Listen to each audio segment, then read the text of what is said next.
نبی مکرم صلی اللہ علیہ وآلہ وسلم کو جو نام عنایت کیا گیا وہ رحمت للعالمین ہے۔ آپ رحمت للمسلمین نہیں بلکہ رحمت للعالمین ہیں، یعنی سارے کا سارا رحم۔ تو رحم کی تعریف یہ ہے، اس کا تعلق رحم مادر کے ساتھ ہے کہ جس طرح ماں رحم میں اپنے بچے کا بوجھ اٹھاتی ہے، تو اسی طرح خوش دلی کے ساتھ دوسروں کا بوجھ اٹھانے کا نام رحم ہے۔ تو آپ صلی اللہ علیہ وسلم رحمت للعالمین ہیں، آپ تمام گناہ گاروں کا بوجھ اٹھانے والے ہیں، آپ تمام گناہ گاروں کی شفاعت کرنے والے ہیں۔ تو جس کا بوجھ کوئی نہیں اٹھائے گا، اس کا بوجھ نبی مکرم صلی اللہ علیہ وآلہ وسلم اٹھائیں گے۔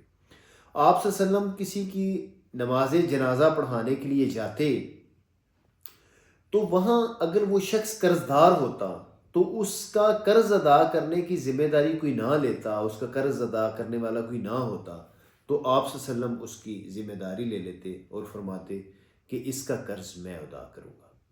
تو نبی صلی اللہ علیہ وسلم سے تعلق جوڑنے کا ایک ذریعہ ہے کہ ہم اپنے معاشرے کے غریب لوگوں کا، کمزور لوگوں کا بوجھ اٹھانے والے بنیں۔